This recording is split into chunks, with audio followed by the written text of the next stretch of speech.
로우 크리스천리티 7번째 시간인데요. 제목 한번 읽어볼까요? 시작.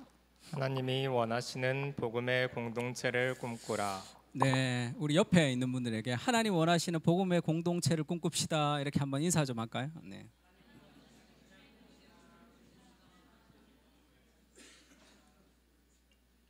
한 번 더 정말 꿈꾸듯이 별로 꿈하니까 하나님 원하시는 정말 꿈꿉니까 지금? 다시 한 번 더 인사할까요? 자, 시작. 예.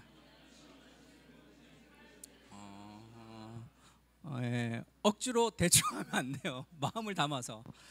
사도행전 2장 38절에서 47절까지인데 우리 한 절씩 읽겠습니다. 제가 먼저 읽을게요. 베드로가 이르되 너희가 회개하여 각각 예수 그리스도 이름으로 세례를 받고 죄 사함을 받으라. 그리하면 성령의 선물을 받으리니. 이 약속은 너희와 너희 자녀와 모든 먼데 사람 곧 주 우리 하나님이 얼마든지 부르시는 자들에게 하신 것이라 하고, 또 여러 말로 확증하여 권하여 이르되 너희가 이 패역한 세대에서 구원을 받으라 하니. 그 말을 받은 사람들은 세례를 받음에 이날에 신도의 수가 3,000이나 더하더라. 그들이 사도의 가르침을 받아 서로 교제하고 떡을 떼며 오로지 기도하기를 힘쓰니라. 사람마다 두려워하는데 사도들로 말미암아 기사와 표적이 많이 나타나니, 믿는 사람이 다 함께 있어 모든 물건을 서로 통용하고 또 재산과 소유를 팔아 각 사람의 필요를 따라 나눠주며 날마다 마음을 같이하여 성전에 모이기를 힘쓰고 집에서 떡을 떼며 기쁨과 순전한 마음으로 음식을 먹고 하나님을 찬미하며 또 온 백성에게 칭송을 받으니 주께서 구원받는 사람을 날마다 더하게 하시니라. 아멘.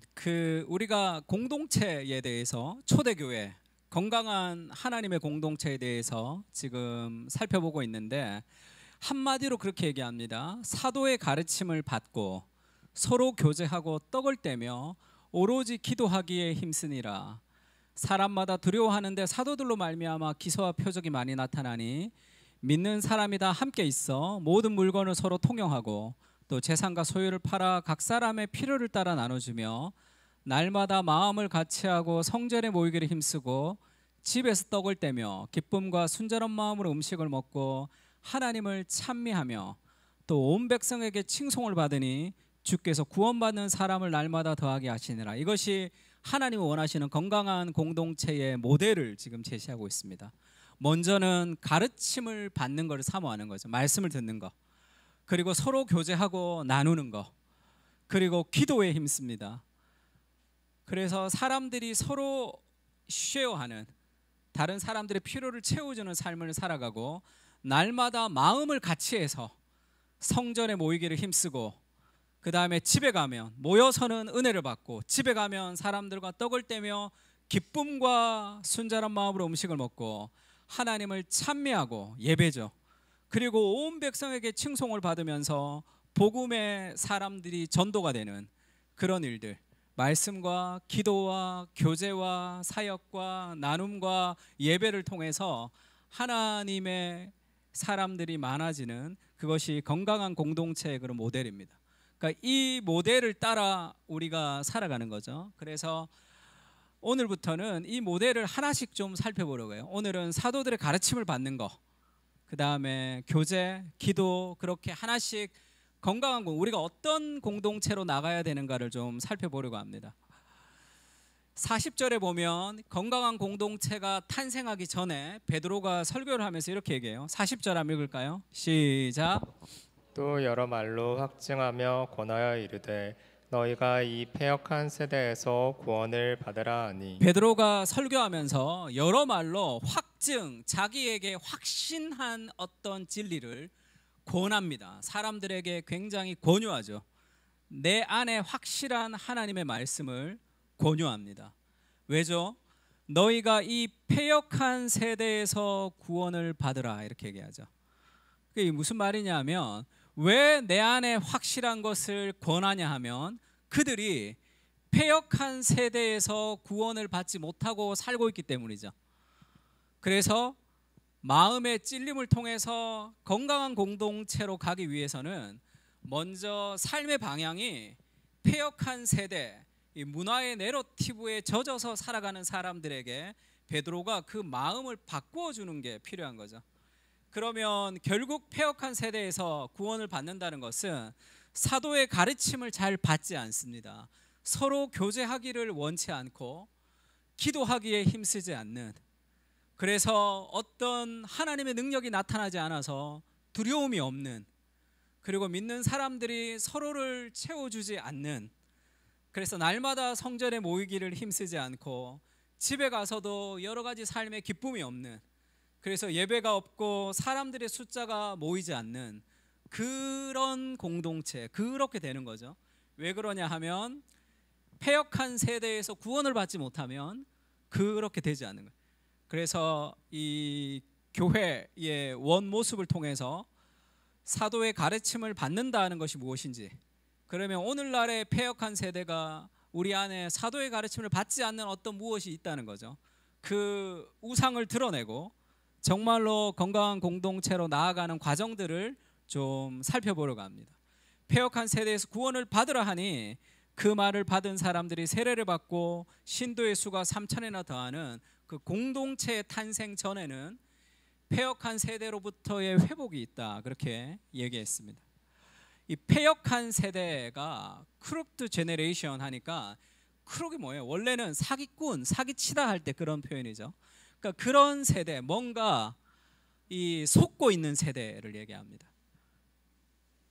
이 세번역에는 삐뚤어진 세대에서 구원을 받으라, 그렇게 해서 구원을 받아야지 건강한 공동체가 탄생한다는 거죠.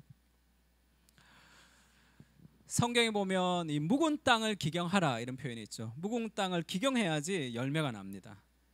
그리고 호세아서에는 이런 말씀이 있죠.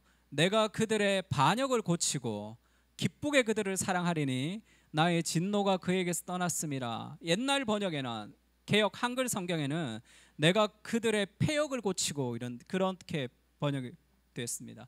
그러니까 뭔가 하나님과 반대해서 이 패역한 세상의 영향을 받고 살아가는 그것이 고쳐져야지 하나님을 뜨겁게 사랑할 수 있는 거죠. 그래서 우리 안에 있는 어떤 우상들을 제거하고 하나님을 사랑하기 위한 두 가지 작업, 회개와 믿음이 늘 동시에 필요합니다. 그래서 오늘은 말씀으로 세워지는 공동체에 대해서 얘기할 텐데, 첫 번째 읽을까요? 나의 생각이 아니라, 시작. 나의 생각이 아니라 하나님의 생각을 따르라. 나의 생각을 따르기 때문에 하나님의 말씀을 따르지 못하는 거죠. 그러니까 늘 얘기합니다. 우리 개인도 하나님께서 우리 개인을 향한 비전이 있죠. 하나님이 일하심, 나를 만세전에 계획했다, 그렇게 얘기합니다, 성경은. 근데 내 인생에서 그것을 경험하지 못하는 것은 하나님이 내 인생에 계획을 한 그것을 내가 맡고 있는 거예요. 그거를 그냥 올라타면 됩니다.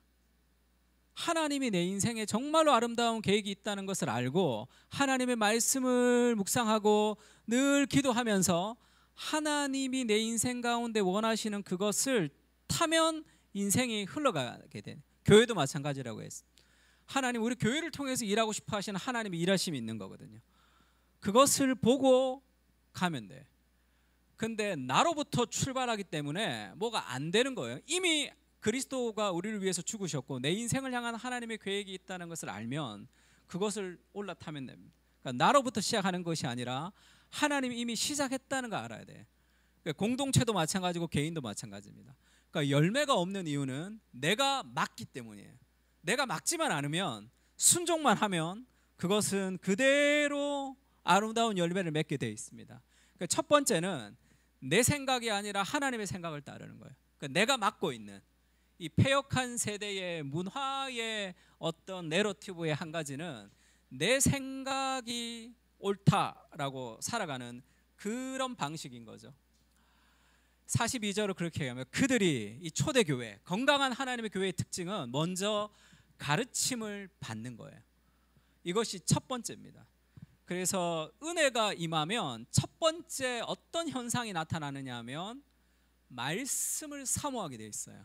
은혜가 임할 때 하나님을 사랑한다는 것은 하나님의 말씀을 사랑한다는 겁니다.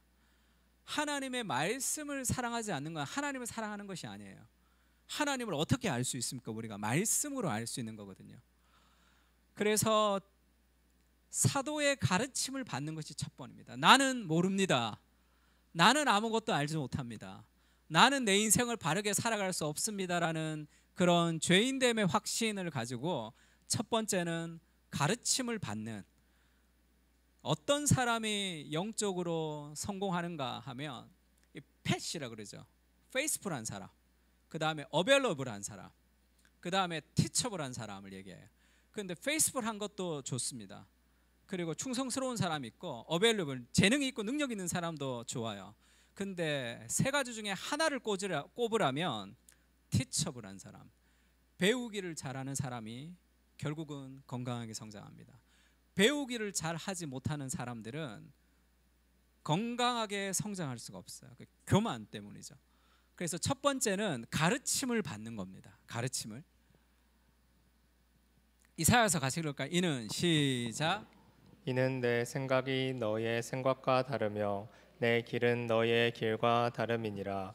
여호와의 말씀이니라.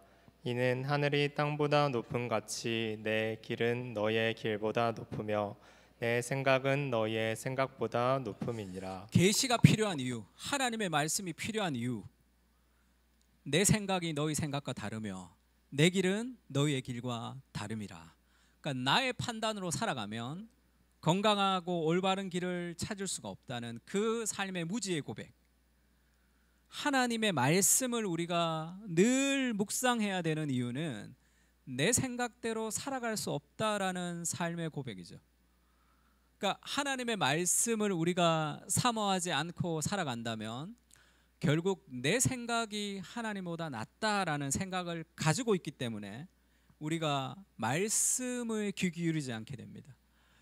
하늘이 땅보다 높음 같이 내 길은 너희의 길과 높으며 내 생각은 너희의 생각보다 높음이라. 하늘과 땅만큼 차이가 나기 때문에 인간의 지성을 가지고는 하나님의 길을 살아갈 수 없다는 것을 알아야 됩니다. 그래서 어떻게 되죠? 비와 눈이 하늘로부터 내려서 그리로 되돌아가지 아니하고 땅을 적셔서 소출이 나게 하며 싹이 나고 파종하는 자에게 종자를 주며 먹는 자에게 양식을 줌과 같이 내 입에서 나가는 말도 이와 같이 헛되이 내게로 되돌아오지 아니하고 나의 기뻐하는 뜻을 이루며 내가 보낸 일에 형통함이로다. 하나님의 말씀은 비가 내려서 열매를 맺는 것처럼 하나님의 말씀이 들어오면 그냥 나가지 않습니다. 그냥 사라지지 않고 내 안에서 역사한다. 하나님의 말씀. 그 말씀을 붙들 때 삶의 열매가 생기는 거죠. 하나님이 기뻐하시는 뜻을 하나님의 말씀이 이루어갑니다. 삶에서 뭔가 내가 영적으로 좀 다운됐어요. 뭔가 회복을 하고 싶습니다. 그럼 첫 번째 뭘 해야 되죠? 말씀을 읽으면 돼요. 말씀을. 좀 빨리 회복하고 싶습니다. 그러면 토요일 날 어디 기도원에 가든지 아니면 시간을 내서 조용한 장소에서 말씀을 하나님이 은혜를 부어주실 때까지 말씀을 읽겠습니다 라고 무릎을 꿇고 말씀을 쭉 읽으면 하나님이 은혜를 주지 않으시면 내가 일어나지 않겠습니다. 그런 마음을 가지고 무릎 꿇고 말씀을 쭉 읽어보세요. 한두 시간 되기 전에 은혜를 경험하게 됩니다. 말씀을 많이 읽으면 기도하고 싶어져요. 무언가 하나님으로부터 뭔가가 들어와야지 삶에서 변화가 있죠. 그래서 말씀을 읽는 거, 그것이 내 안에서 하나님이 역사할 수 있는 거죠. 지금 여호와께서 집을 세우고 하나님이 성을 지키신다. 이렇게. 여호와께서 집을 세우지 않으면 세우는 자의 수고가 다 헛됩니다. 여호와께서 성을 지키지 않으면 파수꾼이 깨어 있음이 헛되죠. 너희가 일찍 일어나고 늦게 누우며 수고의 떡을 먹음이 헛되도다. 그러므로 여호와께서 사랑하는 자에게 잠을 주시는도다. 참된 안식은 하나님께 있는 거죠. 그래서 그것을 우선시해야 하나님의 말씀을 배우는 것, 그것이 첫 번째 건강한 어떤 공동체의 특징이죠. 존 스토트가 그렇게 얘기합니다. 사람들은 신의 존재는 고사하고 신이라는 존재가 있다면 자기 자신의 존재의 의미를 헤아려 보는데도 자기에서 오는 지혜가 자기 외에서 오는 지혜가 필요함을 인정했습니다. 내가 나는 누구인가 아무리 생각해도 답이 없죠. 자기도 누군지를 모른단 말이에요. 그 인간의 지혜의 한계예요. 근데 내가 나도 누군지 모르는데 어떻게 가정을 생활하고 어떻게 직장 생활하고 어떻게 인생을 살아가는지를 내 생각대로 어떻게 합니까?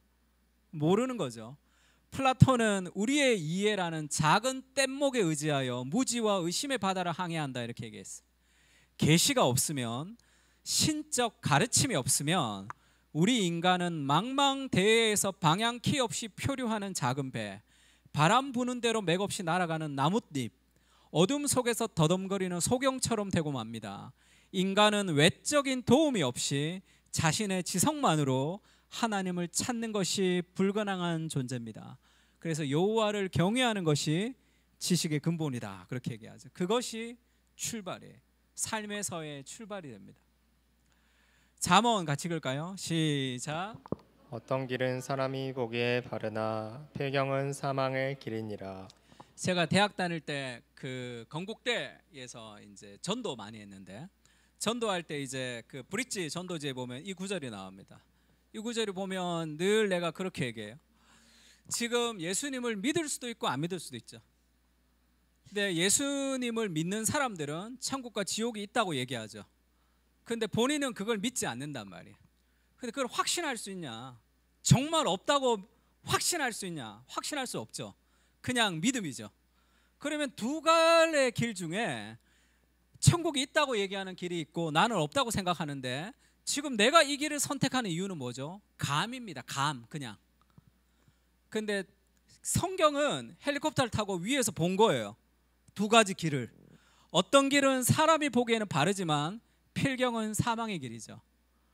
그럼 내가 그 길로 가고 싶다고 해도 필경은 사망의 길이면 어떻게 하겠습니까? 그러면 합리적으로 생각하면 천국이 있을 수도 있고 없을 수도 있다면, 그러면 합리적으로 생각하면 예수 믿는 게 더 낫지 않겠습니까? 제가 그렇게 전도했던 적이 있어요. 그럼 있으면 어떡할래? 없는 것을 확신할 수 없으면. 그러면 우리 선생님이 생각했던 모든 판단이 이때까지 다 옳았습니까? 틀릴 수도 있잖아요. 그러니까 나는 예수님을 안 믿어본 적도 있고 믿어본 적도 있기 때문에 당신처럼 생각했던 적도 있었다. 근데 그게 아니더라. 어떤 길은 사람이 보기에는 바르지만은 사망의 길일 수도 있죠. 그러니까 내 지혜와 내 뜻으로 살아가는 것은 결국 올바른 열매를 맺을 수 없어요. 원하지만 그런 열매가 맺혀지지가 않습니다. 모든 성경은 하나님의 감동으로 된 것이다. 그러면 우리가 하나님의 말씀의 가르침을 받는다는 것은 쉽게 얘기하면 내 인생의 권위를 누구에게 두느냐는 거예요. 내 인생에 선택할 때 어떤 권위, 그 권위가 하나님의 말씀, 하나님이 최종 권위인지, 아니면 세상에서 말하는 문화의 내러티브가 내 삶의 최종 권위인지, 그 어떤 권위가 내 인생을 이끌어가느냐의 권위의 문제죠. 이성과 전통과 성경, 이 권위가 있는 거죠. 어떤 사람은 자기 이성을 최고의 권위로 두고, 어떤 사람은 전통, 역사, 어떤 사람은 경험이죠. 그리고 어떤 사람은 하나님, 성경을 최고의 권위로 둡니다. 그러니까 내 인생의 최고의 권위가 어디에 두느냐의 문제인 거죠. 카톨릭은 어디에 뒀냐면 교회가 최종 권위라고 얘기했어요. 그래서 교회의 말은 무조건 순종해야 됐습니다. 그 교회의 말이라는 것은 교황의 말이었어요. 그래서 교황 수의설, 교황 무호설 이런 게 있었죠. 이 베드로가 일대 교황인데, 마태복음에 보면 예수님이 그렇게 얘기합니다. 베드로가 신앙 고백하고 난 다음에 너는 베드로라, 내가 이 반석 위에다 내 교회를 세우리니 음부의 권세가 이기지 못하리라. 이 베드로가 반석이라는 뜻이거든요. 이름이 베드로라는 뜻이. 그래서 이 베드로가 이 반석 위에 교회를 세운다 할 때 이 반석을 베드로라고 해석을 했습니다. 그러면 교회가 베드로 위에 서 있는 거죠. 그러니까 최종 권위는 베드로라는 교황, 그 다음에 2대 교황, 3대 교황, 교황의 말이 가장 권위가 있었어요. 그래서 교황이 얘기하는 대로 살아야 됐습니다. 근데 잘못됐죠. 지금은 카톨릭도 바꿨습니다. 베드로 하고 할 때 그거는 남성 3인칭 남성이죠. 이 반석 할 때 페트라는 2인칭 여성으로 쓰였단 말이에요. 그러니까 이게 베드로가 될 수는 없습니다. 반석이 뭐죠? 신앙 고백이에요. 베드로의 신앙 고백 위에다 하나님의 교회를 세우는 거죠. 그래서 교회의 권위가 최종의 권위가 될 수는 없는 거죠. 그래서 카톨릭은 성경 그렇게 잘 안 읽습니다. 그 당시에는 왜 라틴어로 얘기하거든요. 그러니까 사람들 잘 몰라요. 근데 이 사제가 얘기하면 맞겠거니, 그러니까 의식이 발달하죠. 의식, 뭘 먹고 하는 그런 행위가 발달합니다. 교회가 최종 권위라고 생각했던 사람들이 있는 거죠. 그것은 잘못된 권위입니다. 그리고 두 번째, 오늘날의 이 굽어 있는 삐뚤어진 세대가 우리에게 주는 이유, 왜 하나님의 말씀의 가르침을 우리가 어려워하느냐 하면 개인이 최종 권위가 된 거예요. 모든 선택과 판단의 최종 권위가 나 개인, 내 생각이 됐습니다. 그전에는 그렇지 않았는데 데카르트가 진리를 찾기 위해서는 인생에서 모든 것을 의심해 봐야 된다. 계속 의심을 했죠. 의심을 통해서 발견했던 한 가지가 의심할 수 없는, 나는 생각한다, 그러므로 존재한다라는, 생각하고 있는 나는 의심할 수 없다. 그렇게 해서 그러면 결국 진리를 파악하는 최종 잣대가 뭐냐면 나의 나, 인간의 이성, 인간의 개인으로부터 출발하는 거죠. 모든 지식은 어떤 믿음으로부터 출발을 해야 되죠. 아무것도 없는 데서는 믿을 수가 없으니까 그 믿음을 인간의 지성, 계몽주의가 그렇게 시작이 된 거죠. 코기토 하면 나는 생각한다 이런 뜻이에요. 에르고 하면 그러므로, 숨 하면 이 비동사죠. 있다. 그래서 내가 있다는 거예요.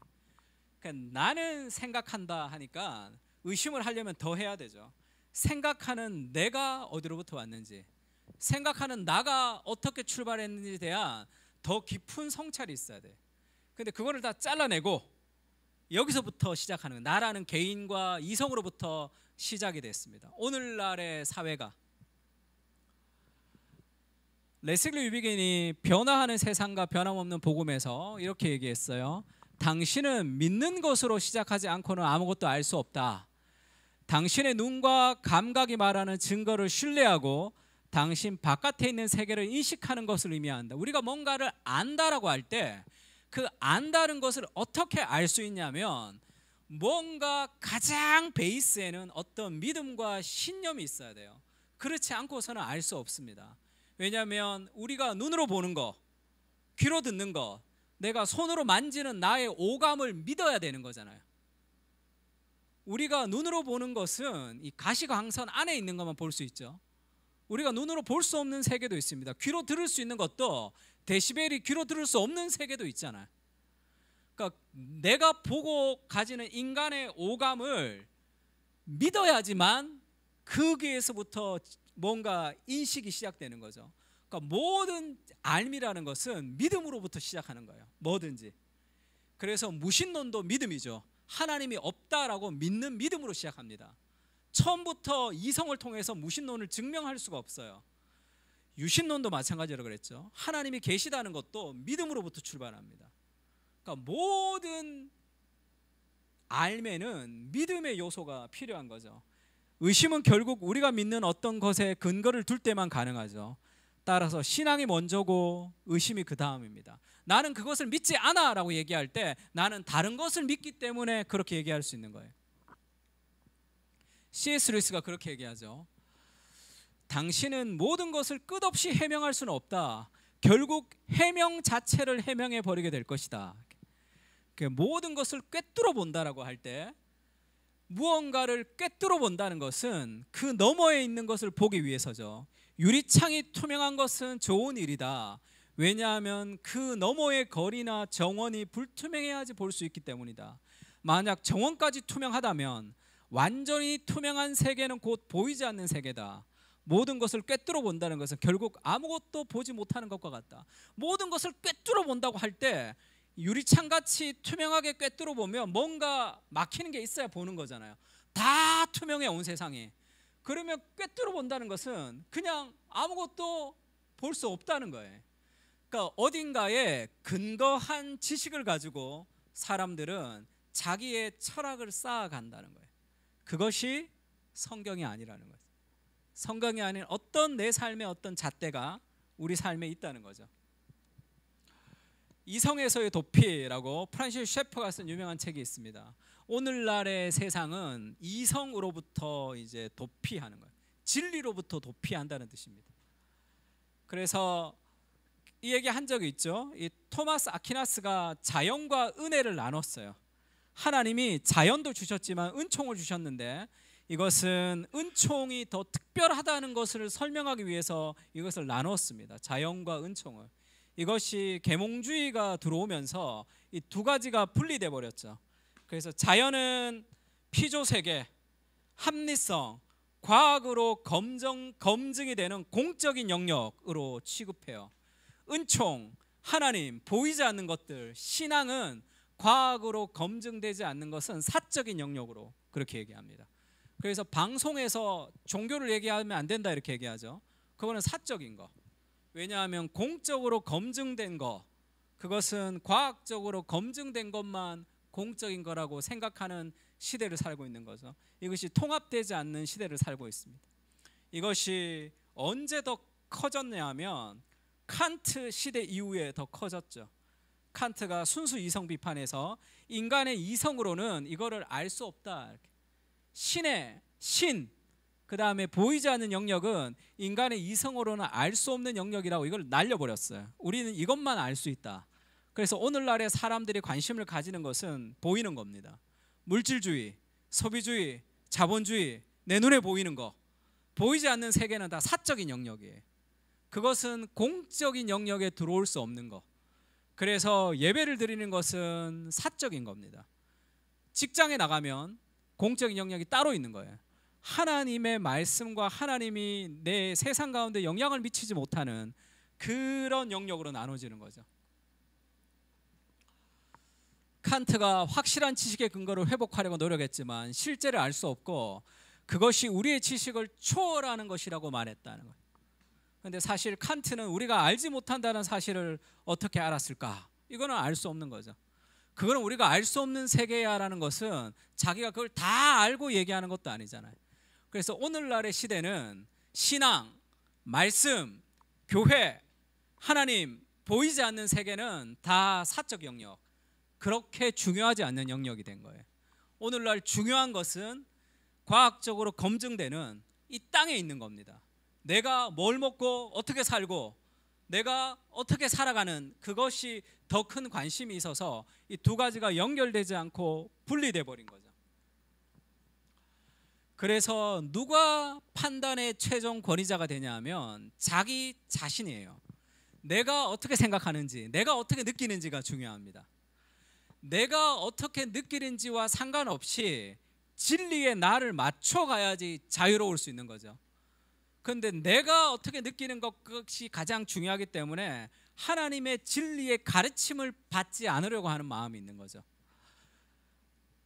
존 마크 코모가 거짓들의 진실에서 가장 강렬한 욕망이 항상 가장 깊은 욕망은 아니다. 내가 정말로 원하는 그것이 정말 바른 것이 아닐 수 있죠. 우리는 삐뚤어진 본성을 갖고 있기 때문에 그것을 진정성이라는 이름 아래 우리는 종종 내면의 욕망을 정당화하고 진리로부터 벗어난 길을 선택합니다. 그러나 진정한 자유는 나에게 충실한 것이 아니라 예수께 충실할 때, 진리에 충실할 때 오는 거죠. 그러니까 지난주도 얘기했죠. 진정성이 뭐냐 할 때 오늘날은 내가 원하는 대로 하는 것을 진정성이라고 그래요. 왜 내가 고개를 숙이고 싶지 않은데 세배해야 되지? 그거는 위선이라고 생각하는 거죠. 내가 하고 싶지 않으면 하지 않는 거, 그거를 쿨하다고 생각합니다. 그래서 사회적인 질서, 사회적인 예의, 어떤 기본이 무너지는 그런 온갖 충들로 가득한 세상이 되는 거죠. 왜? 내 마음이 삶의 잣대기 때문에 그렇습니다. 내가 하고 싶으냐 하고 싶지 않느냐. 그러면 어떻게 되냐 하면 하나님의 말씀이 요나에게 임하죠. 너는 일어나 저 큰 성읍 니느웨로 가서 그들을 향하여 외치라 이렇게 얘기했습니다. 하나님은 그렇게 말씀하셨죠. 근데 요나가 별 마음에 안 드는 거예요, 그게. 그러면 불순종하고 다시스로 도망합니다. 왜죠? 내 판단과 내 근거가 하나님의 말씀보다 더 중요하거든요. 그래서 하나님이 니느웨로 가라, 이쪽으로 가야 되죠. 다시스로 갔습니다. 완전히 멀리 간 거죠. 그래서 온갖 삶의 여러 가지 어려운 풍파들을 겪는 거죠. 삶이 점점 무너지는. C.S. 루이스가 피고석의 하나님에서 그렇게 얘기했습니다. 옛날 사람들은 하나님이 재판장이고 내가 피고석에 가는 것처럼 되었는데 계몽주의 이후에는 바뀐 거죠. 인간이 재판장이고 하나님을 피고석에 세우는 거예요. 근데 인간은 상당히 이해심이 많은 재판장입니다. 하나님이 전쟁, 가난, 질병을 허용하신다는 것에 대해 조리 있게 맞는 항변을 내놓으면 내가 귀 기울 준비가 되어 있습니다. 내가 이해하면 내가 신앙을 받아들이겠습니다. 내가 이해하지 못하면 신앙을 받아들이지 않는 거죠. 그 판단의 기준이 납니다. 재판은 하나님의 무죄 방면으로 끝날 수도 있죠. 그러나 중요한 사실은 인간이 판사석에 앉아 있고 하나님은 피고석에 계시다는 거죠. 내가 판사석에 앉아서 하나님을 판단하는 세상. 그렇게 되면 내가 원하는 것은 순종하고 원하지 않는 것은 순종하지 않습니다. 사랑하고 싶은 사람은 사랑하고 사랑하고 싶지 않은 사람은 사랑하지 않는 거죠. 내가 순종하고 싶은 것만 순종하고 그렇지 않은 것은 순종하지 않는. 그러면 삶이 이상하게 되죠. 베드로도 마찬가지죠. 베드로도 지금 예수님을 잡으러 말고가 대제사장이 예수님을 잡으러 왔습니다. 그러니까 예수님이 잡히면 안 되거든요, 자기 생각에. 그래서 베드로가 칼을 빼서 대제사장의 귀를 떨어뜨리죠. 예수님이 그렇게 얘기합니다. 네 생각과 나의 생각은 다르다. 칼을 가진 자는 칼로 망한다. 예수님의 회복이라는 것은 무력과 능력의 회복이 아니거든요. 틴켈러가 그렇게 얘기하죠. 베드로는 예수님께 귀에 못이 박히도록 들었죠. 하나님의 나라에 대해서 잘 알고 있었습니다. 하지만 상황이 다급해지자 본능적으로 검을 뽑았죠. 우리도 베드로와 같지 않은가? 말로는 정의와 평화와 공평의 편이라고 외치지만 막상 시험이 닥치면 검 자루에 손이 가죠. 우리는 검을 위시하여 돈, 권력, 성공, 명예로 이어지는 이 세상의 나라를 추구하고 있습니다. 우리도 베드로와 다를 바가 없습니다. 그러니까 하나님의 말씀의 가르침을 정말로 받지 않으면 신앙생활을 내가 열심히 하는 것 같지만 결정적일 때 무언가 열매가 없는 삶을 살아갈 수밖에 없는 거죠. 하나님의 말씀이 최종 권위가 되지 않고서는 50%의 불순종과 20%의 불순종은 큰 차이가 없단 말이에요. 그러니까 정말 하나님의 말씀이 우리 인생의 최종 권위가 되는가, 그것을 지금 묻고 있는 거예요. 하나님을 사랑하지만 뭔가 환경이 어려워지면 그것은 뒷전이죠. 시험이 닥치면, 경제적으로 좀 어려우면, 그런 삶, 절대 기준에 나를 맞추어가는 삶이 필요한 거죠. 근데 그것은 힘든 일입니다. 왜냐하면 나를 무너뜨려야 되거든요. 내가 무너져야 되는 일이라. 그러니까 개인이 최종 권위가 되는 것으로는 그런 건강한 삶을 살 수가 없는 거예요. 두 번째 같이 읽을까요? 그리스도 인격을 시작. 그리스도의 인격을 경험하는 단계로 나아가라. 내 생각보다 하나님의 말씀의 권위를 더 둘 때 우리는 말씀을 늘 묵상하면서 그 길을 따라가려고 노력합니다. 두 번째는 그 말씀 속에서 그리스도의 인격을 경험하는 단계로 나아가야 되는 거죠. 마이클 폴라니의 개인적 지식이라는 책이 있습니다. 퍼스널 날리지라 사실 인격적 지식을 얘기하는 거죠. 인격적 지식. 너무 좋은 책인데 절판이 됐어요. 25,000원짜리를 지금 12만 원에 판매하고 있습니다. 나쁜 놈들. 제가 48,000원에 샀어요. 눈물을 머금고. 마이클 폴란이라는 사람이 과학을 하는 사람인데 모든 과학의 객관적 지식이라는 건 존재하지 않는다는 거예요. 과학이라는 것은 가설을 검증하는 거죠. 근데 내가 이거를 연구하고 싶다라는 어떤 인격이 배제된 객관적 증거는 없죠. 무언가 인격자의 인격이 포함되는 거예요. 뭔가 알고 싶은 마음이 있으니까. 그래서 그 인격이 배제된 지식이라는 것은 존재하지 않는 객관적인, 그걸 인격적 지식이라고 그럽니다. 신념을 모든 지식의 원천으로 인정해야 한다. 인격을 배제한 객관적 지식이란 존재하지 않는다. 우리를 유쾌하게 하는 아름다움과 우리를 황홀하게 하는 심오함을 인정하지 않은 채 우리가 그러한 이론을 받아들이는 이유를 정확히 설명할 수 없다. 그냥 객관적인 이론을 받아들이는 것이 아니라 그 이론을 연구하게 되는 어떤 아름다움을 향한 갈망, 어떤 지식을 향한 갈망이 있는 거잖아요. 그러니까 인격과 신념이 배제된 연구라는 것은 존재하지가 않죠. 그래서 그 갈망이 어디서부터 왔느냐? 인격적인 하나님이 세상을 창조했기 때문에 수학이나 과학이나 그 모든 것을 찾아가는 과정은 단순히 객관적인 지식이 아니라 인격적 지식이다. 그렇게 얘기를 하고 있습니다. 우리가 사람을 알 때도 안다고 할 때 지식은 두 가지 종류의 지식이 있죠. 인간을 안다고 할 때 인간을 다 해부해요. 인간이라는 것은 피부가 어떻고 이 조직이 어떻고 간이 어떻고 쓸개가 어떻고 그렇게 인간을 이해할 수 있죠. 근데 그게 정말 인간을 이해하는 게 아니잖아요. 그 지식은 사람과 사람이 만나서 그 사람을 알아가는 것은 이런 정보를 가지고 알아갈 수 없는 거잖아요. 인격과 인격의 만남을 통해서만 그 사람을 알아갈 수 있는 거죠. 하나님도 마찬가지입니다. 성경을 이렇게 알아가면 그것은 단순한 정보로 끝이 나는 거죠. 성경은 인격적 알미 있어요. 단순하게 사람을 아는 거. 나는 인간을 잘 압니다 하고 할 때 인간이라는 것은 두상이 어떻고 호파가 어떻고 그것이 인간을 아는 게 아니잖아요. 그러면 이런 지식이 필요하죠. 성경을 읽을 때 성령께서 이것을 우리에게 나타내 주셔야 되는 거죠. 인간을 조망할 때 물리적, 화학적, 생물학적 차원으로만 이해할 수 없다. 이런 알무로 한 사람을 아는 것은 불가능하죠. 사물을 설명할 때 적절한 차원보다 낮은 차원으로 설명하는 시도를 환원주의라고 부르는데, 지난 3세기에 걸친 근대적인 혹은 과학적인 세계관은 환원주의의 한 본보기였다는 거예요. 인간을 이해하는데 과학적으로 분석해서 머리카락이 어떻게 있고 염색체가 어떻고 DNA가 어떻고 라는 것은 인간을 한 차원 낮게 보는 거죠. 더 높게 보는 것이 아니라 한 차원을 낮추는 거라고요. 그것을 더 공적인 진리, 그것을 더 맞는 진리, 한 차원 더 높은 인격적 지식을 배제한 세상을 살아가고 있습니다. 그래서 사물을 설명할 때 적절한 차원보다 낮은 차원으로 설명하고 있는 시대가 된 거죠. 마찬가지예요. 성경을 읽을 때 우리의 인생도 마찬가지입니다. 한 차원 낮은 차원으로 보는 거예요. 뭘 먹을까? 뭘 마실까? 어떻게 살아갈까? 내가 뭐 할까로 인생을 파악할 수 없단 말이에요.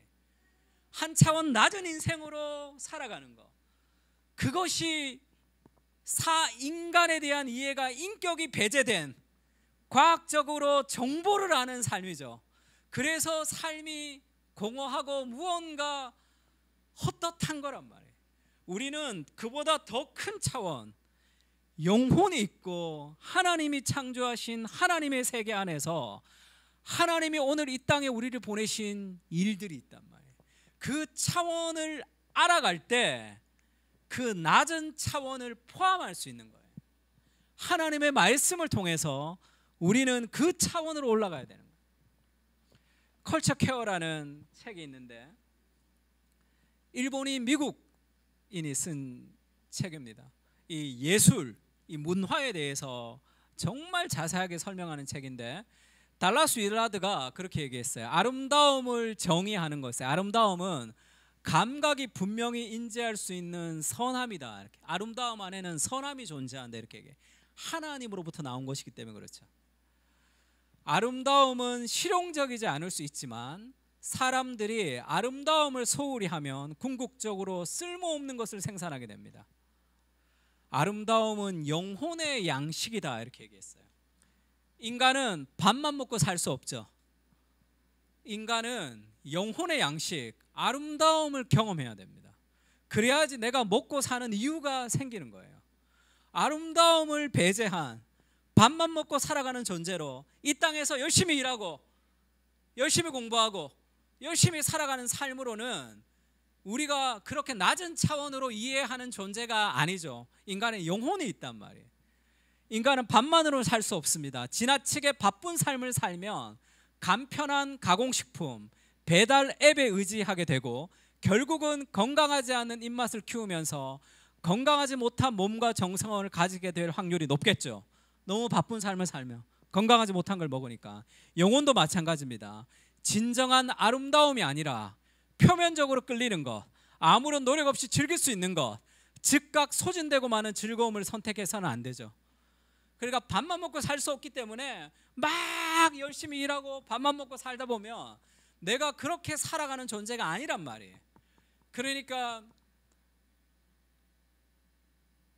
넷플릭스 보고 게임을 하고 뭔가 다른 삶에 그것을 채우고 싶지만 그것이 완전한 정서의 아름다움이 되지 않는단 말이에요. 뭐 맛있는 거 먹으러 가고 필요하지만 그것이 완전한 아름다움이 아니죠. 예술은 하나님의 아름다움을 보여주는 어떤 통로 같은 거죠. 그래서 힘들 때 클래식을 듣거나 예술을 경험할 때 무언가 쉼을 얻을 수 있다는 것도 그것으로 연결하는 거죠. 그래서 즉각 소진되고 마는 즐거움을 선택해서는 안 되고 아름다움을, 진정한 아름다움을 만나면 우리는 그 안에 초대되고 머물고 싶은 욕구가 생깁니다. 하나님의 아름다움을 경험하면 그 안에 머물고 싶은 욕구가 생겨요. 그러니까 하나님의 말씀을 통해서 하나님의 인격을 경험하면 그 말씀 안에 머물고 싶은 삶의 욕구가 생깁니다. 비록 생존에는 아름다움이 필요하지 않다 말할지 모르지만, 아름다움이 밥 먹여주냐 이렇게 얘기할 줄 모르지만, 아름다움은 인간의 번영에는 필수적이죠. 우리가 하나님의 형상대로 지음을 받았기 때문에 타락한 인간은 영혼의 아름다움에 목말라 합니다. 영혼의 아름다움이 없으면, 아름다운 것이 밥 먹여주냐, 실용적으로 내가 먹고 사는 것이 우선이다라고 얘기하면, 그렇게 아름다움을 소홀히 하면 영혼의 양식을 주지 못하죠. 궁극적으로 쓸모없는 것을 생산하게 돼 있어요. 인생에서 정말 아름다움, 그 인격을 경험할 때 우리의 삶이 낮은 차원의 삶까지 다 포함할 수 있어요. 시편 27편 이런 말씀이죠. 같이 읽을까요? 시작. 내가 여호와께 바라는 한 가지 일, 그것을 구하리니 곧 내가 내 평생에 여호와의 집에 살면서 여호와의 아름다움을 바라보며 그의 성전에서 사모하는 그것이라. 여호와의 아름다움을 경험한다, 이렇게 표현하죠. 아름다움을 경험하지 못한 사람들은 하나님의 아름다움이라고 하면 그게 잘 이해가 안 돼요. 왜냐하면 내 생각으로 뭔가를 이해시키려고 하는 거거든요. 아름다움은 경험하는 거죠. 아름다운 게 뭐야? 그것을 뭐 색깔이 이렇고 저렇고로 이해할 수 없는 거잖아. 아름다움은 경험해야 됩니다. 말씀이 육신이 되어 우리 가운데 거하심에 우리가 그의 영광을 보니 아버지 독생자의 영광이요 은혜와 진리가 충만하더라. 하나님의 말씀을 통해서 그리스도의 인격을 만나야 되는 거죠. 그 아름다움을 경험해야 됩니다. 그때 영혼에 숨을 쉴 수 있는 거예요. 예수님이 그렇게 얘기합니다. 내가 떠나면 진리의 성령이 오실 것이다. 그가 너희의 모든 진리 가운데로 인도하실 것이다. 말씀을 읽을 때 말씀이신 그리스도 성령께서 경험하게 해주신다. 그것을 기대하고 기도하며 말씀을 열심히 많이 읽어야 됩니다. 말씀과 성령은 하나님 아버지의 두 손이다. 말씀과 성령을 통해서 경험시켜주는 거죠, 하나님을. 그렇지 않으면 정보적 성경은 그러면 해부하는 것과 비슷해요. 인격적 알무로 나아가야 됩니다. 예수님이 그렇게 얘기하죠. 엠마오 마을로 가는 제자들에게 미련하고 선지자들이 말한 모든 것을 마음에 더디 믿는 자들이여, 그리스도가 이런 고난을 받고 자기의 영광에 들어가야 할 것이 아니냐 하시고 모세와 모든 선지자의 글로 시작하여 모든 성경에 쓴 바 자기에 관한 것을 자세히 설명하시니라. 성경은 그리스도가 주인공입니다. 내 삶에 유익을 얻기 위해서 성경을 적용하는 것이 아니라 우리가 큐티를 적용하는 것도 필요하죠. 큐티를 적용하고 나서 한 단계 더 나가야 돼요. 내 삶으로 들어와야 됩니다. 원리가 아니라. 그래서 큐티를 올리고 내가 어제 이렇게 시작돼야 돼요. 내가 오늘 하나님의 말씀이 내 삶 속에서 들어와야 된다. 모든 성경은 그리스도에 관한 거죠. 예수님도 이렇게 얘기했습니다. 성경에서 영생을 얻는 줄을 생각하고 성경을 연구하거니와 이 성경은 곧 나에게 대해 증언하는 것이다. 성경은 그리스도가 중심, 그리스도가 있는 거예요. 성경을 통해서 관찰과 해석과 적용을 통해서 오늘 내 삶에 어떤 유익을 가지고 가는 신앙의 원리가 아니라, 그러면 공자왈 맹자왈과 뭐가 다릅니까? 사서삼경이랑 뭐가 달라요? 그런 생활의 실천의 원리가 아니라 그리스도라는 그 인격을 경험하고 그분의 아름다움을 누리면서 교제하는 그 사랑의 교제 안에서 우리가 행하는 무엇이죠? 그것이 성경이 다른 어떤 책과 다른 거죠. 저는 그걸 알지 못할 때 예전에 큐티를 배울 때 늘 그런 의문이 있었어요. 이게 섹스피어 책 읽다가 적용하는 것과 뭐가 다른가? 그 책 읽으면서 받은 교훈이랑 성경을 읽으면서 받은 교훈이랑 서로 사랑해라 뭐 이런 말 하지 마라, 이게 뭐가 다른가? 이 텍스트만 다를 뿐이 아닌가 그렇게 생각한 적이 있습니다. 성경은 완전히 다르죠. 성경 안에는 그리스도가 있습니다. 그분의 인격을 경험하는 거예요. 같이 읽을까요? 사도행전 시작. 베레아에 있는 사람들은 데살로니가에 있는 사람들보다 더 너그러워서 간절한 마음으로 말씀을 받고 이것이 그러한가 하여 날마다 성경을 상고함으로. 베레아 사람들은 데살로니가 있는 사람보다 더 너그러워서, 옛날 성경에는 더 신사적이어서 이렇게 번역했습니다. 간절한 마음으로 말씀을 받죠. 그리고 나서 이것이 그러한가 날마다 성경을 상고하는 거죠. 이때 상고한다는 것은 계산하다는 뜻입니다. 수학 계산하듯이, 대차 대조표 맞추듯이 정말로 간절한 마음으로 말씀을 받고 날마다 그러한가 성경을 상고하는 하나님의 말씀에 대한 간절한 사모함이 있을 때 우리는 베드로처럼 요나처럼 되지 않는 거예요. 어떤 적당한 기준으로 가지고 있으면 내가 기준이 되고 하나님의 말씀은 다 서브가 되는 겁니다. 그렇게 되면 열심히 신앙생활 하는 것 같더라도 무언가 내 삶에 위기가 닥치면, 더 우선적인 되는 게 닥치면 진리가 자꾸 뒤로 무너지기 때문에 삶에 어떤 변화가 생기지가 않는 거죠. 왜냐하면 내가 주인이거든요.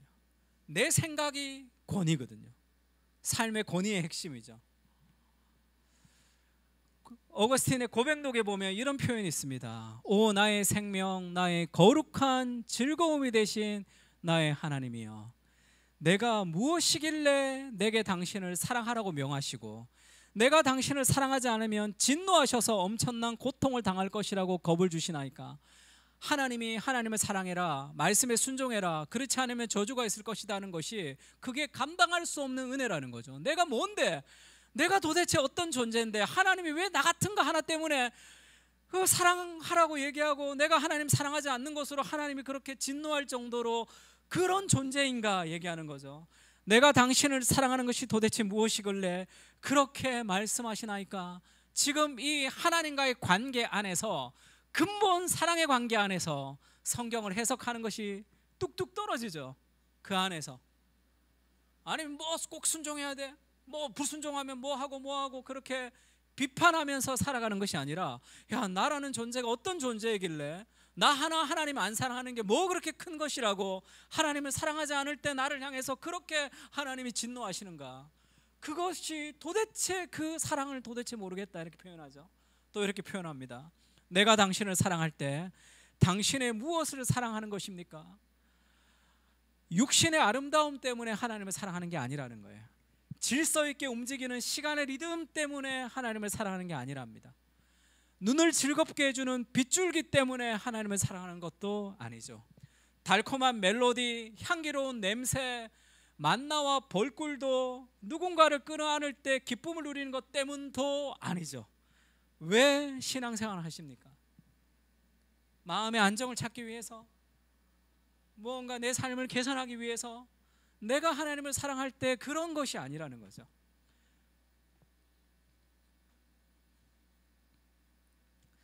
내가 하나님을 사랑한다고 할 때 어떤 공간도 담을 수 없는 빛이 내 심령 안에 일렁입니다. 어떤 시간도 품을 수 없는 노랫소리가 가득합니다. 어떤 바람도 실어다 주지 못할 향기를 거기서 맡습니다. 먹어도 질리지 않는 진미를 맛봅니다. 아무리 끌어놔도 끝이 없는 포만감이 있습니다. 내가 하나님을 사랑할 때 말입니다. 하나님을 사랑하는 것으로 다른 그 무엇으로도 경험할 수 없는 모든 것을 그 하나님의 사랑 안에서 누리는 거죠. 이야, 이런 하나님을 만나고 싶다. 그런 삶의 소망 생겨야 돼요. 성경을 통해서 그 인격을 경험해야 되는 거죠. C.S. 루이스가 고통의 문제에서 이렇게 얘기합니다. 기독교에서 하나님이 인간을 사랑하신다는 것은 말 그대로 하나님이 인간을 사랑하신다는 뜻입니다. 우리에게 무관심한 나머지 사심 없이 우리의 복지에 신경을 쓰신다는 뜻이 아니라 어떤 공무원 같이 마음은 없지만 복지에 신경을 써주는 그런 하나님이 아니라는 거죠. 두렵고도 놀라우며 참된 의미에서 우리를 사랑의 대상으로 삼으셨다는 뜻입니다. 여러분은 사랑의 하나님을 만나고 싶어 했습니다. 그 하나님이 여기 계십니다. 여러분이 대수롭지 않게 불러낸 위대한 영, 그 무시무시한 용모의 군주가 여기 계십니다. 꾸벅꾸벅 졸면서 여러분이 나름대로 행복해지기를 바라는 연로한 노인의 인자함이 아니라는 거죠. 양심적인 판사의 냉담한 박애주의도 아닙니다. 손님 대접에 책임감을 느끼는 집주인의 배려도 아니라 소멸하는 불로서 세상을 창조해낸 사랑으로 작품을 향한 화가의 사랑처럼 집요하고 개를 향한 인간의 사랑처럼 전제적이며 자식을 향한 아버지의 사랑처럼 신중하고 순교하며 남녀의 사랑처럼 질투할 뿐 아니라 꺾일 줄 모르는 철두철미한 사랑으로 여기에 서 계십니다. 어떻게 이런 일이 가능한지 저는 모르겠습니다. 피조물이, 더욱 우리 같은 피조물이 창조자의 눈에 그토록 엄청난 가치를 지니는 이유를, 이 부담스러운 영광을 인간의 이성으로는 설명할 길이 없습니다. 그 하나님을 인격적으로 깊이 경험할 때 삶의 결핍이 사라지죠. 가정에서 어떤 이상한 저주를 대물림하는 가정들이 있습니다.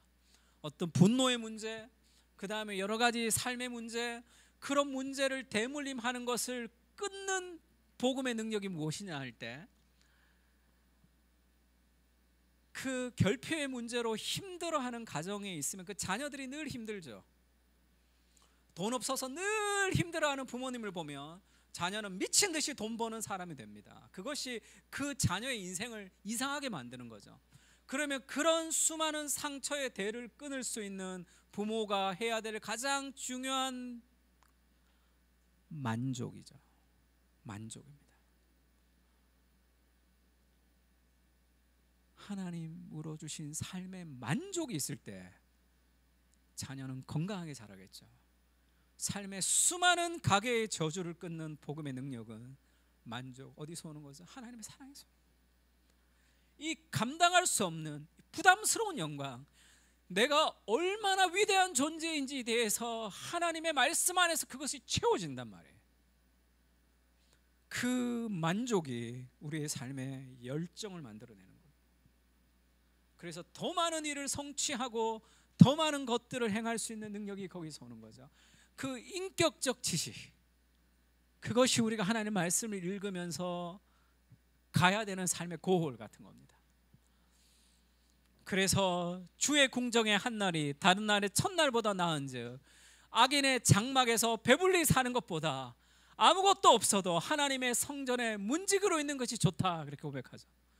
내 삶에 아무것도 없어도 하나님이 계신 그곳에 문지기로 있는 것이 좋습니다라는 그 하나님으로 인한 삶의 만족이 필요한 거죠. 마지막으로 인격적 지식은 같이 읽을까요? 시작. 인격적 지식은 순종으로 이어진다. 그렇게 하나님의 내 생각이 아니라 하나님의 생각을 권위로 삼고 그 하나님의 성경 안에서 인격을 경험할 때 우리는 순종하게 되어 있습니다. 의사가 될 때 의학 서적을 몇 권 읽었다고 우리가 의사가 될 수 없잖아요. 그것은 수술을 통한 실전을 통해서 배우는 거죠. 자전거를 타는 지식도 마찬가지입니다. 자전거 교본을 읽는다고 자전거를 탈 수 없죠. 실제 자전거를 타야 되는 지식입니다. 성경도 마찬가지죠. 그리스도를 인격적으로 만나면 내가 살아가고 싶은 삶의 순종이 있습니다. 사랑하며 뭔가를 해주고 싶단 말이에요. 그 성경의 지식이 이런 인격적인 지식을 경험할 때만 뭔가 움직이게 되어 있습니다.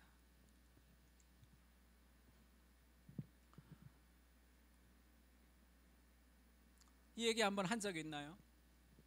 해석할 때, 성경을 해석할 때 마찬가지죠. 개가 뼈다귀 물고 가다가 자기한테 보이는 걸 보고 이렇게 짖다가 빠지는 게 있죠. 모든 텍스트, 성경의 텍스트도 마찬가지입니다. 텍스트 뒤의 세계, 역사의 배경이죠. 그럼 텍스트를 더 잘 이해할 수 있습니다. 텍스트 안의 세계, 이 당시의 이 뒷세계가 아니라 어떤 일이 있었는지 본문을 주의하는 거죠. 더 중요한 것은 텍스트 앞의 세계죠. 이 텍스트 앞에 있는 세계, 이 이솝우화를 쓴 사람이 이 책을 왜 썼을까? 개가 물다가 떨어뜨렸다는 텍스트의 내용 때문에 쓴 게 아니죠. 욕심을 부리며 살아가는 것은 지금 읽는 것도 잃게 된다라는 어떤 행위를 원하는 거죠. 성경의 모든 텍스트는 우리에게 어떤 텍스트 앞에 있는 세상, 어떤 이 실천의 지평을 넓혀주고 싶은 어떤 doing을 요구하는 거예요. 그것을 인격적으로 경험하는 거죠. 아, 개가 떨어뜨렸구나, 재밌구나, 이것을 얘기하는 게 아니잖아요. 이 개가 그것을 떨어뜨리는 그 스토리를 통해서 욕심을 부리고 살지 않아야 된다는 그 삶의 어떤 doing을 던지는 무엇이 있습니다. 성경 안에도 텍스트 앞의 세상이 중요한 거죠. 성경은 뭔가를 던져요. 우리에게 어떤 행위를 요구합니다. 그리스도의 인격을 경험한 사람들이 그냥 있을 수 없는 삶의 행위를 경험하는 거죠. 나는 왜 일하는가라는 사이먼 시넥이 쓴 책이 있는데 30주년 기념판이 새로 나왔죠. 왜라는 것이 있고 그것이 목적이라는 거예요. how라는 것은 과정이고 what은 결과라는 겁니다. 그래서 왜를 자꾸 질문해야 돼. 왜 일하는가에 대한 왜라는 질문을 던져야 된다. 그것이 이 골든 서클이라 그러죠. 그게 핵심이에요. 이 사이먼 시넥이 이 조승연과 인터뷰한 내용이 있습니다. 제가 설교 준비하려고 요거를 준비했는데 인터뷰가 있더라고요. 그래서 너무 그 예를 어떻게 들까 하다가 할렐루야 했습니다. 조승연이랑 인터뷰를 하면서 이제 그 왜 일해야 되는가에 대해서 그 why가 중요하다고 얘기할 때 조승연은 그렇게 얘기해요. 사람들은 why를 당신이 생각하는 것과 좀 다르게 생각합니다. 그러면서 두 가지 질문합니다. 사립학교 교장 선생님께 이 학교의 존재 이유, 왜 이 학교를 하는가, 당신의 직업의 존재 이유가 무엇인가, 뭐라고 대답하겠어요? 명문대학을 많이 보내는 것, 이렇게 얘기하겠죠. 기업의 CEO에게 이 회사가 왜 존재하는지를 묻는다면 이윤을 많이 내서 회사가 성장하고 주주들에게 이익을 많이 돌리는 것, 이렇게 얘기하겠죠. 사이먼 시넥이 그건 아니다, 그거는 결과라는 거예요. why가 아니라는 거예요. 그거는 그거의 결과잖아. why를 하면서 일어나는 삶의 결과지 why가 아니다. 그러면서 이렇게 얘기합니다. 그 사람이 왜 학교를 세우고 왜 회사를 세웠냐는 거죠. 누구도 해결책을 찾지 못해서 실패의 엄청난 위험을 감수하고 회사를 창립했다고 생각하고 학교를 세워야겠다고 생각한 거, 처음부터 시작한 것이 무엇 때문일까요? 왜 그 사람은 학교를 시작할까요? 왜 그 사람이 회사를 시작했을까?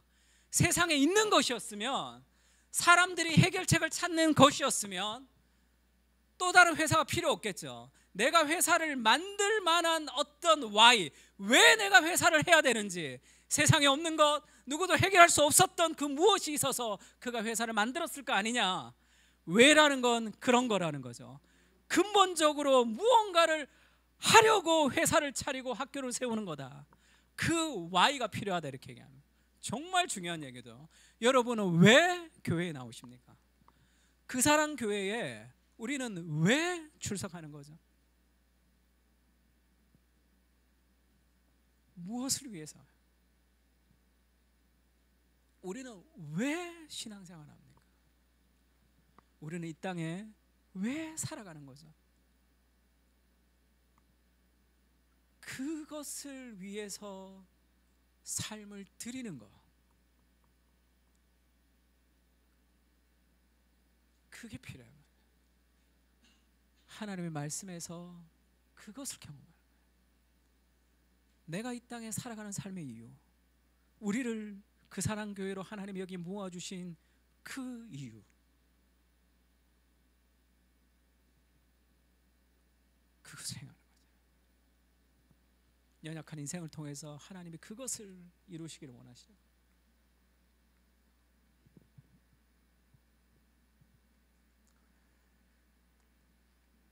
같이 한번 읽을까요? 마지막으로 디도서 2장 14절입니다. 시작. 그가 우리를 대신하여 자신을 주심은 모든 불법에서 우리를 속량하시고 우리를 깨끗하게 하사 선한 일을 열심히 하는 자기 백성이 되게 하려 하심이라. 그가 우리를 대신해서 자신을 주셨습니다. 그리스도의 목숨을 버리면서 우리를 건지셨어요. 왜죠? 모든 불법에서 우리를 속량하시고 우리를 깨끗하게 하셔서 선한 일을 열심히 하는 하나님의 백성이 되게 하기 위해서죠. 그 삶의 부르심, 그 진정한 삶의 본질을 하나님의 말씀을 통해서 그리스도의 인격 안에서 경험하는 거예요. 이번 한 주 하나님의 말씀을 내가 좀 봐야 되겠다. 날마다 하나님의 말씀을 묵상하며 보십시오.